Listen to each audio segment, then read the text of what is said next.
नेपाल में सरकार के खिलाफ जनता का गुस्सा पहले से ही उबाल पर था। लंबे समय से चल रहे भ्रष्टाचार, बेरोजगारी और शासन में जवाबदेही की कमी को लेकर देश भर में विरोध प्रदर्शन हो रहे थे।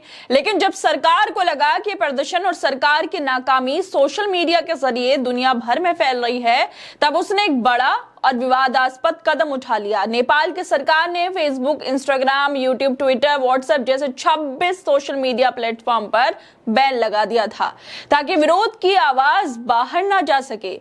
मगर सरकार का यही फैसला उस पर उल्टा पड़ गया। सोशल मीडिया बैन के बाद प्रदर्शन और तेज हो गए और हालात इतने बिगड़ गए कि प्रधानमंत्री केपी शर्मा ओली को इस्तीफा देना पड़ा। अब तक इन प्रदर्शन में 19 से 20 लोगों की जान जा चुकी है और 400 से ज्यादा घायल हो भी चुके हैं। जिस तरह से लगातार ये प्रदर्शन हो रहा है, नेपाल के प्रधानमंत्री केपी ओली के इस्तीफे से पहले कई मंत्री अपना पद छोड़ चुके हैं, जिससे ओली पर दबाव और ज्यादा बढ़ गया था। लेकिन सवाल यह है कि क्या सिर्फ सोशल मीडिया बैन इस आंदोलन की वजह है या इसके पीछे की वजह कहीं ज्यादा गहरी है। और इन्हीं वजहों को लेकर अंजना ओम कश्यप भी नेपाल को लेकर, वहां के प्रदर्शनों को लेकर अपना शो लेकर आई, जिसमें वो भ्रष्टाचार की बात कर रही हैं, नौकरियों की बात कर रही हैं। जिसके बाद सोशल मीडिया पर फिर एक बार अंजना और उनकी पत्रकारिता पर सवाल भी उठने लगे हैं। लोग पूछ रहे हैं, जाने माने फैक्ट चेकर पूछ रहे हैं कि क्या जो अंजना नेपाल के लिए कह रही हैं वो बातें हमारे देश में लागू नहीं होती। भारत में भी तो बेरोजगारी दिन ब दिन बढ़ती जा रही है। पढ़े लिखे युवा सालों से नौकरी का इंतजार कर रहे हैं। यहां भी तो पेपर लीक होना आम बात हो गई। भर्ती प्रक्रिया सालों तक लटकी रहती है, लेकिन इस पर अंजना कुछ भी नहीं कहती। क्यों? क्या भारत की सरकार से सवाल पूछना मना है या फिर पत्रकार 2014 के बाद सवाल पूछना भूल गए हैं?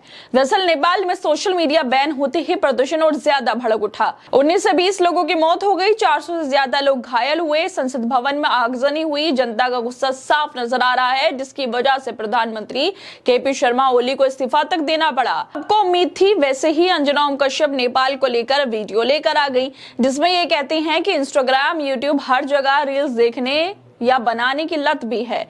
ये बात सही है। इस विरोध का बड़ा कारण सोशल मीडिया एप्स पर बैन लगा है, लेकिन ये भी सच है कि नेपाल में सरकार ने भ्रष्टाचार रोकने के लिए कुछ भी नहीं किया। नेपाल में भ्रष्टाचार की वजह से बेरोजगारी दर 10.71% है, जबकि युवाओं में यही बेरोजगारी दर 20% से ज्यादा है। आप खुद सोचिए, जब सरकार इन युवाओं को नौकरी नहीं दे पा रही तो ये सोशल मीडिया पर जाकर रील्स क्यों नहीं बनाएंगे और क्यों इन्हें सोशल मीडिया की लत नहीं लगेगी? सब कुछ एक सर्कल की तरह घूम रहा है। नेपाल इकोनॉमिकल फोरम स्टडी 2020 की एक रिपोर्ट के मुताबिक 67.6% लोग मानते हैं कि नेपाल में भ्रष्टाचार और रिश्वतखोरी बहुत तेजी से बढ़ रही है। डेनमार्क की नेपाल रिस्क रिपोर्ट में बताया गया है कि 66% कंपनियों को सरकारी ठेकों के लिए और 50% कंपनियों को इंपोर्ट लाइसेंस के लिए रिश्वत देनी पड़ती है। नेपाल के लोग मानते हैं कि वो आरोप लगाते हैं कि वहां की अदालतों में भी भ्रष्टाचार फैला है। इंसाफ नोटों की गड्डियों से तय किया जाता है, वहां की जनता के ये आरोप हैं। अंजना ने नेपाल पर भ्रष्टाचार तो बता दिया, लेकिन जब भारत में पुल गिरते हैं, सड़कों पर गड्ढे बनते हैं और प्रोजेक्ट्स आधे अधूरे छोड़ दिए जाते हैं, तब भ्रष्टाचार की जड़ें यहां भी तो नजर आती हैं, मगर उस पर कोई जिक्र नहीं करता। अंजना ने ये वीडियो में कहा कि आज के युवा रील्स बनाते हैं, इंस्टाग्राम चलाते हैं, क्योंकि उनके पास करने को कुछ नहीं है, नौकरियां नहीं है, सरकार ने उन्हें कोई विकल्प नहीं दिया। लेकिन यही हालात तो भारत के युवाओं के भी हैं।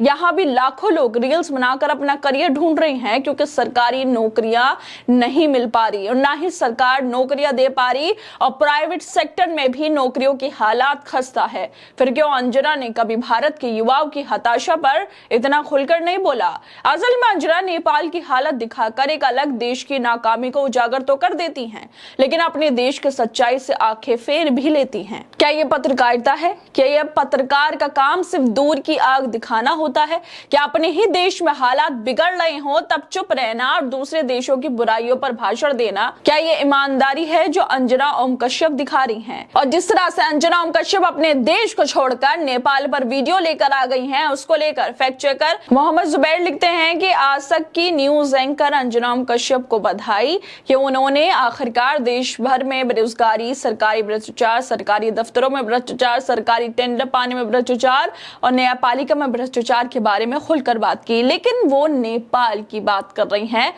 भारत की नहीं। भारत की बात क्यों नहीं होती? इन लोगों से क्यों ये भारत की बात नहीं कर पाते? भारत की आबादी नेपाल से कहीं ज्यादा है, संसाधन भी ज्यादा है, लेकिन जब जमीन पर काम की बात आती है तो हालत बद से बदतर दिखाई देते हैं। यहाँ रोज नई सड़कें बनती हैं, लेकिन वो अगले ही दिन उखड़ने लगती हैं। करोड़ों की लागत से बनाए गए पुल पहली बारिश में बह जाते हैं या फिर उद्घाटन से पहले ही गिर जाते हैं। योजनाएं सिर्फ कागज पर बनती है, जमीनी हकीकत में भ्रष्टाचार की जड़ें इतनी गहरी हो गई हैं कि हर स्तर पर सिस्टम चरमराया हुआ है।